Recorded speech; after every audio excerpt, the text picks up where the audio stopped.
जय हिंद दोस्तों, नमस्कार। आज की हिस्ट्री की क्लास में आपका स्वागत है। उम्मीद करता हूं आप बहुत अच्छे होंगे। तो बताइए आपकी तैयारी कैसी चल रही है। उम्मीद करता हूं आपकी तैयारी बहुत अच्छी चल रही होंगी। तो आज हम पढ़ेंगे सैयद वंश। कौन सा वंश? सैयद वंश। जो सैयद वंश है 1414 से 1451। कल हमने कंप्लीट किया था तुगलक वंश। जो तुगलक वंश कहां से कहां तक होता है वो है तुगलक वंश का कार्यकाल, शासनकाल क्या था? 1320 से लेकर 1414 तक तुगलक वंश था। और आज हम पढ़ेंगे सैयद वंश। ठीक है, तो चलो हम आज की क्लास को स्टार्ट करते हैं। ठीक है, तो सैयद वंश का पहली बात तो शासनकाल याद रखना है, बहुत इंपॉर्टेंट बात है। शासनकाल 1414 से लेकर 1451 तक। ठीक है, तो सैयद वंश का संस्थापक कौन था?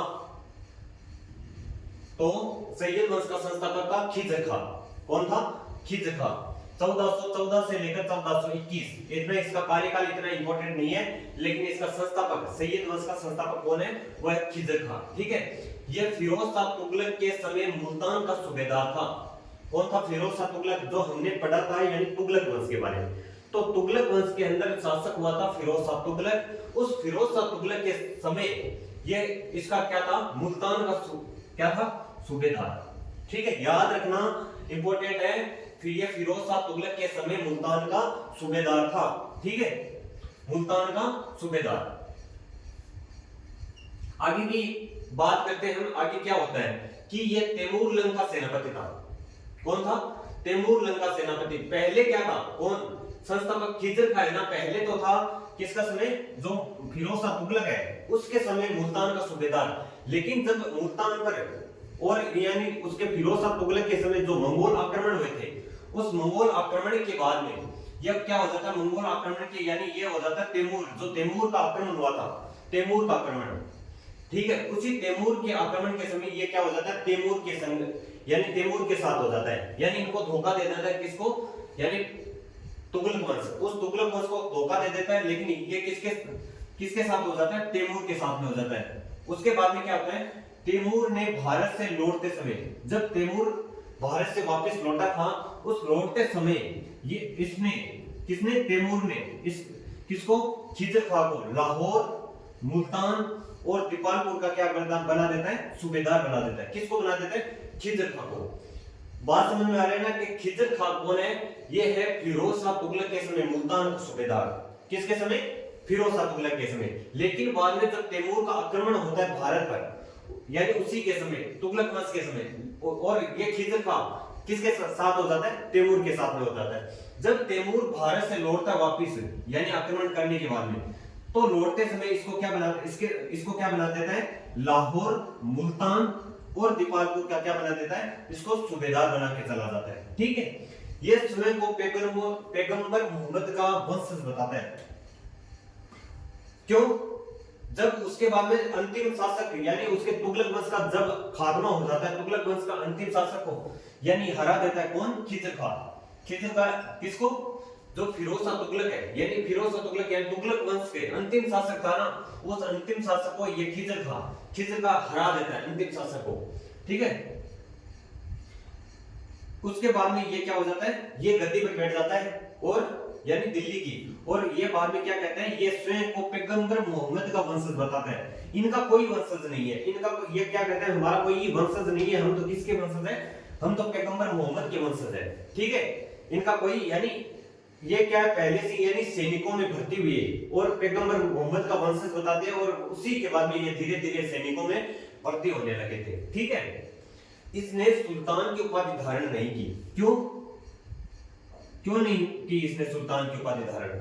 इसने इसलिए सुल्तान की उपाधि धारण नहीं की कि उसके बाद में जब तैमूर है वो उसने क्या कर दिया था? इसको यानी लाहौर, मुल्तान और दीपालपुर का सूबेदार बनाया था। उसने क्या कहते हैं? हम तो उसी के यानी नीचे अंडर में हम यहाँ पर अपनी शासन करेंगे, हम नहीं सुल्तान की उपाधि धारण नहीं करेंगे। ठीक है, इसने रैयत-ए-आला की उपाधि धारण की। इसने रैयत-ए-आला की उपाधि धारण की थी। रैयत-ए-आला का मतलब होता है किसानों का सरदार। ठीक है, रैयत एक पर्सन में के अंदर पूछा भी गया है कि रैयत का अर्थ क्या होता है? रैयत का अर्थ होता है क्या कर सक, ठीक है। रैयत का मतलब होता है कृषक यानी किसान, रैयत का मतलब क्या होता है कृषक, और रैयत ए आला का मतलब होता है किसानों का सरदार। याद रखना, किसानों का सरदार। इसकी मृत्यु हो जाती है 20 मई 1421 के अंदर। कब मृत्यु हो जाती है? 20 मई 1421 के अंदर इसकी मृत्यु हो जाती है। बाद में आता है, इसके बाद में आता है मुबारक शाह, यानी ये खिजर खां का बेटा है। कौन? मुबारक शाह, ठीक है। इसने सुल्तान और शाह की उपाधि धारण की, ठीक है। ये क्या है? ये एक ऐसा शासक है, एकदम मतलब दयालु शासक है, एकदम दयालु शासक है। कौन? खिजर खां, एकदम दयालु शासक है। लेकिन उसके बाद में आता है ये थोड़ा, यानी सबसे उसके यहाँ पर लिखे एकदम योग्य शासक। इसको क्या माना जाता है? मुबारक शाह को एकदम योग्य शासक माना जाता है, ठीक है। मुबारक शाह आता है और उसने क्या करता है, ये सुल्तान, ये अपने आप को सुल्तान और शाह की उपाधि धारण कर लेता है कि हम किसी के अंडर में काम नहीं करेंगे, हम अपने दम पर काम करेंगे। इसलिए इसने क्या कर लिया? सुल्तान और शाह की उपाधि धारण की, ठीक है। नाम तो था इसका मुबारक, लेकिन उसके बाद में इसने शाह की उपाधि धारण की, तो आगे क्या लग जाता है? मुबारक शाह, ठीक है। इसने सुल्तान और शाह की उपाधि धारण की, ठीक है। आगे नेक्स्ट चलो। इसने अपने नाम के सिक्के चलाए और खुतबा पढ़वाया। तो इसने अपने नाम के सिक्के चलाए। और खुतबा क्या होता है? खुतबा मैंने पीछे की क्लास में आपको बताया था कि खुतबा होता है यानी अपनी प्रशंसा, यानी अपनी प्रशंसा करवाना, अपना यानी किसी को, यानी जनताओं के सामने अपनी प्रशंसा पत्र पढ़वाना और प्रशंसा करवाना, ठीक है, अपनी तारीफ करवाना, यह होता है खुतबा, ठीक है। तो इसने क्या किया था? अपने नाम के सिक्के चलवाए और खुद अपने नाम का प्रशंसा पत्र पढ़वाया, ठीक है, या अपने अपना खुतबा पढ़वाया, ठीक है। ये क्लियर रखना याद। इसकी हत्या इसके वजीर सरवर उल मुल्क द्वारा की गई। इसकी हत्या कौन कर देता है? फिर इसकी हत्या कर देता है सरवर उल मुल्क, इसकी हत्या कर देता है, ठीक है। इसकी हत्या इसके सरवर उल मुल्क ने क्यों की? तो इसने इसकी हत्या इसलिए की थी कि सरवर उल मुल्क यानी इसको धीरे धीरे ये अपने मतलब क्या कर रहा था? ताकतें बढ़ा रहा था, अपनी ताकत। इसी के शासनकाल के अंदर मुबारक शाह के समय इसने क्या कर रहा था? जो सरवर उल मुल्क है, ये अपने धीरे धीरे क्या अपनी शक्तियां बढ़ा रहा था, यानी ये कहीं का गवर्नर था, इसको कोई गवर्नर बना रखा था कई स्थानों का, यानी सिंध का क्षेत्र का, यानी आसपास के क्षेत्र का, इसको सरवर उल मुल्क को क्या बना रखा था? गवर्नर बना रखा था। तो लेकिन फिर क्या करता है मुबारक शाह इसकी, यानी इसको पता चल जाता है कि ये अपनी धीरे धीरे क्या बढ़ा रहा है? शक्तियां बढ़ा रहा है। तो मुबारक शाह ने इसकी शक्तियों को छीन लेता है, सारी इसकी शक्तियां क्या कर लेता है? ये छीन लेता है। उसके बाद में इस शक्तियां छीन लेता है, तो इसको मतलब अगर शक्तियां छीन लेगा तो इसको बाद में क्या कर लेगा? क्या इसको यानी इसकी हत्या कर देता है। किसकी? मुबारक शाह खिलजी, यानी उसके दुश्मनी हो जाती है, दुश्मनी हो जाती है तो क्या कर लेता है? ये इसकी हत्या कर देता है। किसकी? मुबारक शाह की। कौन कर देता है? सरवर उल मुल्क। इसने याहिया बिन सरहिंदी को संरक्षण दिया और जिसने तारीख ए मुबारक शाही लिखी। मैंने जब तुगलक वंश शुरू किया था उस समय मैंने आपको शुरू करने से पहले, यानी मैंने एक जो बुक इस तुगलक वंश और सैयद वंश के बारे में मैंने आपको बताई थी कि मैंने यानी बुक्स बताई थी कि यानी इन वंशजों का कैसे पता चलता है, हमें किन बुक यानी किस किताबों से हमें पता चलता है। तो इसलिए मैंने क्या लिखे थे आपको? किताबें लिखाई थे। उसी टाइम मैंने आपको बोला था कि ये किस बुक है जो सैयद वंश के बारे में बताता है। तो इसने याहिया बिन सरहिंदी को संरक्षण दिया, जिसकी पुस्तक का नाम क्या है? तारीख ए मुबारक शाही। किसकी पुस्तक है? याहिया बिन सरहिंदी की पुस्तक है। कौन सी पुस्तक है? वह है तारीख ए मुबारक शाही। किसने लिखी थी? याहिया बिन सरहिंदी ने लिखी थी तारीख ए मुबारक शाही। किसकी पुस्तक है? याहिया बिन सरहिंदी। बहुत पूछी जाती है और पुस्तक है खुद छिपक गई है, ठीक है ना, मोस्ट इंपोर्टेंट है, मोस्ट इंपोर्टेंट, ठीक है, याद रखना। याहिया बिन सरहिंदी की पुस्तक का नाम क्या है? तारीख ए मुबारक शाही, याद रखना, ठीक है। यह सबसे योग्य शासक था। किसका? सैयद वंश का सबसे अगर योग्य शासक माना जाता है तो सबसे योग्य शासक कौन था? वो था मुबारक शाह, ठीक है। कौन? मुबारक शाह। मुबारक शाह कौन है? वह एक सबसे योग्य शासक था, सबसे योग्य सैयद वंश का। इसने मुबारकाबाद शहर की स्थापना की। किसकी स्थापना की थी? मुबारकाबाद शहर की स्थापना किसने की थी? मुबारक शाह ने। मुबारक शाह ने मुबारकाबाद शहर की स्थापना की थी। ये दिल्ली के आसपास का क्षेत्र जो मुबारकाबाद शहर है उसकी स्थापना किसने की थी?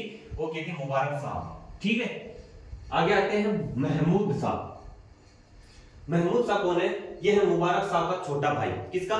जो मुबारक शाह है, तो आप कहोगे जो सरवर उल मुल्क है ये गद्दी पर क्यों नहीं बैठा यहाँ पर, ये गद्दी पर क्यों नहीं बैठा, क्योंकि अगर इसकी शक्तियां इतनी थी तो ये गद्दी पर क्यों नहीं बैठा।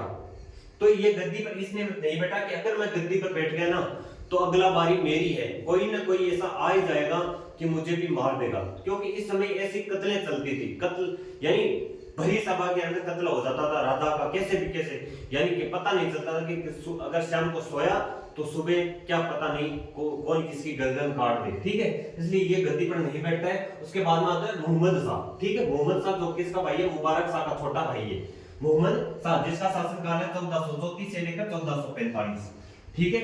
वास्तविक नाम है इसका फरीद खान। ये मोस्ट इंपोर्टेंट इसलिए बन जाता है क्योंकि जिसका कोई वास्तविक नाम होता है या पीछे बचपन का नाम है वह सबसे ज्यादा वहां से प्रश्न बनता है, ठीक है। तो ये मोस्ट इंपोर्टेंट लगा ही लेना, ठीक है, कि मोहम्मद शाह का वास्तविक नाम क्या था, वो था फरीद खान, ठीक है। याद रखना कौन नाम क्या था, फरीद खान, ठीक है। इसके समय मालवा शासक महमूद खिलजी ने आक्रमण किया। किसके समय, महमूद शाह के समय किसने आक्रमण किया था, मालवा का शासक था। कहां का शासक था, मालवा का शासक। मालवा का शासक कौन, महमूद खिलजी। महमूद खिलजी ने क्या किया था, आक्रमण किया। लेकिन महमूद शाह इसी जगह क्या करता है, इसके समय एक गवर्नर था बहलोल लोदी, जो हमें आगे लोदी वंश की स्थापना करेगा। कौन, बहलोल लोदी। वो इसके समय में, महमूद शाह के समय में ये क्या था, ये था इसका कमांडर था, ठीक है। इसका कमांडर किसका था, महमूद शाह का कमांडर कौन था, बहलोल लोदी। और इसको भेजता है कि उसको जो आक्रमण करने वाला है कौन, महमूद खिलजी, उस जो इसका आक्रमण है उसको दबाओ। तो ये क्या कहां चला जाता है, कौन, बहलोल लोदी चला जाता है, यानी इस महमूद खिलजी के आक्रमण को दबाने के लिए, और यहाँ पर इस आक्रमण को यानी दबा देता है। और इसी जगह उसके बाद में महमूद शाह खुद इसको एक उपाधि देता है, खान ए खाना की उपाधि। खान ए खाना की उपाधि किसने दी थी, तो आप कहीं नोट कर लेना, खान ए खाना की उपाधि किसने दी थी, महमूद शाह ने दी, ठीक है। ये उपाधि लिख लो, ये उपाधि खान, ये उपाधि मोहम्मद शाह ने दी। किसने दी, महमूद शाह ने।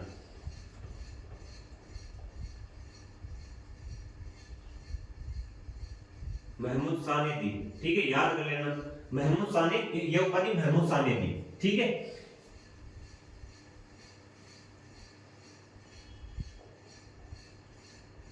मोहम्मद शाह ने दी, याद रखना। इसके समय किसका, जो इसी के समय हुआ था, मालवा का जो शासक था महमूद खिलजी, इसने आक्रमण किया। इसके आक्रमण को दबाने के लिए बहलोल लोदी को भेज दिया। किसने, महमूद मोहम्मद शाह ने।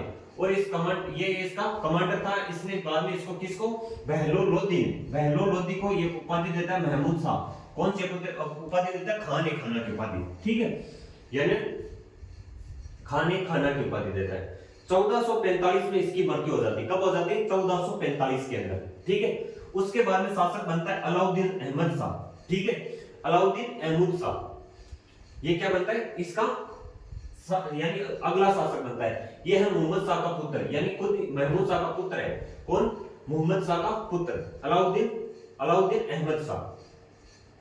लेकिन आप कहोगे कि इसकी मृत्यु हो जाती है, उसके बाद में बहलोल लोदी गद्दी पर क्यों रह गए, आता है हमारे दिमाग के अंदर, क्योंकि बहलोल लोदी की शक्तियां इतनी बढ़ जाती है धीरे धीरे, क्योंकि उसके बाद में कोई भी शासक गद्दी पर बैठने से हिचकिचाने लग जाता है, यानी बैठने से हर एक डरने लग जाता है कि मैं गद्दी पर बैठा तो मेरी मृत्यु, यानी जो जिसकी शक्तियां बढ़ रही है उनसे डरने लग जाते हैं लोग, ठीक है। तो उसके बाद में अलाउद्दीन खिलजी यानी अलाउद्दीन अहमद शाह ये गद्दी पर बैठता है। बहलोल लोदी वहां का कहीं का कमांडर था, लेकिन इसने कई 2 बार इसने आक्रमण किया था, लेकिन उसका ही एक वजीर था हामिद खान। ये इसकी मतलब सबसे, अगर यानी यहाँ पर अगर शक्तियां थी तो वो सबसे ज्यादा शक्तियां थी दिल्ली की, सबसे ज्यादा किसके साथ थी, हामिद खान के, ठीक है। इसको हम पहले पढ़ लेते हैं, उसके बाद में मैं थोड़ा बता देता। अलाउद्दीन अहमद शाह 1445 से लेकर 1451 तक ये था मोहम्मद शाह का पुत्र, ठीक है, महमूद शाह का पुत्र था, सबसे अयोग्य शासक, ठीक है, सबसे अयोग्य शासक था। अपने वजीर हामिद खान के किसके कारण, ये एक अयोग्य शासक था, हामिद खान के कारण दिल्ली छोड़कर कहां पर, दिल्ली छोड़कर कहां पर चला गया था, बदायूं चला गया था, ठीक है। हामिद खान ने दिल्ली का शासन बहलोल लोदी को सौंप दिया। तो इसके बारे में थोड़ी चर्चा कर लेते हैं, किसको, कैसे इसको बहलोल लोदी को सौंपा, ठीक है। पहली बात तो अलाउद्दीन अहमद शाह एकदम अयोग्य शासक था, क्योंकि ये डरने लग गया था कि अगर मेरी मृत्यु यहाँ पर अगर मैं रहा तो मेरी मृत्यु निश्चित है, क्योंकि अगर सब ऐसा ही चल रहा है सैयद वंश के बारे में, कौन किसकी हत्या कर रहा है पता नहीं चलता। यानी इसके बारे में क्या है, अलाउद्दीन अहमद शाह एकदम डरपोक शासक है और इसकी सबसे अयोग्य शासक इसीलिए माना जाता है। और ये अपने किसके कारण, हामिद खान, ये इसकी शक्तियां सबसे ज्यादा अगर दिल्ली यानी इसी के दिल्ली की सबसे ज्यादा अगर किस शक्तियां थी तो वो किसके पास में थी, हामिद खान के। और इससे डरकर अलाउद्दीन अहमद शाह क्या चला जाता है, दिल्ली को छोड़कर बदायूं चला जाता है, यानी 1451 के अंदर। यहाँ पर मृत्यु नहीं होती अलाउद्दीन अहमद शाह की, अलाउद्दीन अहमद शाह की यहाँ पर मृत्यु नहीं होती 1451 के अंदर। आप सोचो कि 1451 पर यहाँ की मृत्यु हो जाती नहीं, वो 1451 के अंदर क्या चला जाता है, दिल्ली को छोड़कर बदायूं चला जाता है। ठीक है, फिर अपने वजीर हामिद खान के कारण क्या करता है, दिल्ली छोड़कर चला जाता है हामिद खान। फिर दो ऐसे खुद गद्दी पर, आप सोचोगे तो हामिद खान गद्दी पर क्यों नहीं बैठा, तो हामिद खान इसलिए गद्दी पर, यही डरपोक चल रहा है, मैं पूरे सैयद वंश के अंदर यही चलता रहता है कि अगर मैं गद्दी पर बैठा ना तो ऐसे दो गवर्नर हैं इसी के समय, यानी सैयद वंश के दो गवर्नर ऐसे हैं जो यानी गद्दी को हड़पना चाह रहे हैं। एक तो है बहलोल लोधी, एक इसी के समय एक और साथ, दोनों के अंदर एक तो कौन है, बहलोल लोधी। ठीक है, इन दोनों के डरने के कारण हामिद खान क्या है, हामिद खान गद्दी पर नहीं बैठता है, वो खुद एक इनवाइट करता है उन दोनों शासकों को, यानी दोनों गवर्नरों को, कि जो जल्दी पहुंचेगा दिल्ली गद्दी उसी को मैं सौंप दूंगा। ठीक है, तो बहलोल लोधी यानी क्या जल्दी पहुंच जाता है दिल्ली के अंदर, और फिर क्या करता है, हामिद खान इस बहलोल लोधी को गद्दी सौंप देता है। तो इसके बाद में ये यहाँ पर थी हमारी इतनी क्लास। उसके बाद में एक बार हम रुक जाओ, एक बार क्या कर देते हम सैयद वंश को एकदम बढ़िया तरीके से एक बार रिवीजन कर लेते, उसके बाद में हम क्लास को एंड कर देते। ठीक है, क्लास के अंदर याद रखोगे, इतना ज्यादा हार्ड नहीं है। ठीक है, क्लास के अंदर ही हम याद कर लेते हैं। तो संस्थापक कौन था, खिज़र खान, 1451 से 1421 तक। ठीक है, हमने पढ़ा यह फिरोज शाह तुगलक के समय कहां था, मुल्तान का शासक, ये गवर्नर सूबेदार था। यह तैमूर लंका सेनापति था, क्यों कि जब तैमूर ने आक्रमण किया तो तैमूर के साथ में हो जाता है। फिर क्या है, तैमूर ने भारत से लौटते समय इसे लाहौर और सुल्तान और मुल्तान और दीपालपुर का इसको क्या बना जाता है, सूबेदार बना के चला जाता है। फिर ये समय को पैगंबर मोहम्मद का वंशज बताता है, कौन, खिज़र खान। ये किसका, पैगंबर मोहम्मद का क्या बनाता है, महमूद, जो मोहम्मद है पैगंबर मोहम्मद उसका वंशज बताता है। इसने सुल्तान की उपाधि धारण नहीं की, इसने रैयत ए आला की उपाधि धारण की। किसकी, रैयत ए आला यानी किसानों का सरदार। इसकी मृत्यु हो जाती है 20 मई 1421 के अंदर। ठीक है, फिर आता है मुबारक शाह। ठीक है, मुबारक शाह 1421 से लेकर 1434 तक खिज़र खां का बेटा था। किसी का, खिज़र खां। जो खिज़र खां इसी का बेटा है कौन, मुबारक शाह। इसने सुल्तान और शाह की उपाधि धारण की और इसने अपने नाम के सिक्के और खुतबा जारी करवाया। ठीक है, खुतबा पढ़वाया। इसकी हत्या इसके वजीर सरवर उल मुल्क ने कर दी। ठीक है, किसने कर दी, सरवर उल मुल्क ने, याद रखना। इसने याहिया बिन सरहिंदी को संरक्षण दिया, किसने, मुबारक शाह ने। और याहिया बिन सरहिंदी ने एक पुस्तक लिखी थी जिसने तारीख मुबारक शाह लिखी। ठीक है, किसने लिखी थी, याहिया बिन सरहिंदी ने तारीख मुबारक शाही पुस्तक लिखी। यह सबसे योग्यतम, अगर सबसे योग्यतम शासक कौन है, वो है कौन, मुबारक शाह। ठीक है, इसने मुबारकाबाद शहर की स्थापना किसने की थी, मुबारक शाह ने। फिर शासक आता है मुहम्मद खान, कौन, मुहम्मद शाह। ये मुबारक शाह है, मुबारक शाह का छोटा भाई। वास्तविक नाम फरीद खान। इसके समय मालवा शासक महमूद खिलजी ने आक्रमण किया और इसके समय बहलोल लोधी इसका कमांडर था, जिसने बहलोल लोधी ने इस महमूद खिलजी को हराया। ठीक है, और 1445 में इसकी मृत्यु हो जाती है और मोहम्मद शाह ने बहलोल लोधी को खान ए खाना की उपाधि दी। ठीक है, फिर आता शासक अलाउद्दीन अहमद शाह 1445 से 1451, मोहम्मद शाह का पुत्र था। ठीक है, किसका, मोहम्मद शाह का पुत्र। सबसे अयोग्य शासक अलाउद्दीन अहमद शाह अपने वजीर हामिद खान के कारण दिल्ली छोड़कर बदायूं चला जाता है और हामिद खान ने दिल्ली का शासन बहलोल लोधी को सौंप दिया।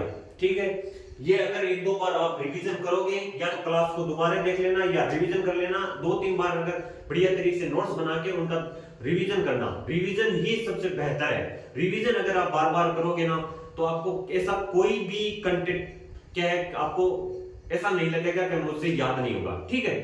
तो सबसे इंपॉर्टेंट है, तो सबसे इंपॉर्टेंट है रिवीजन।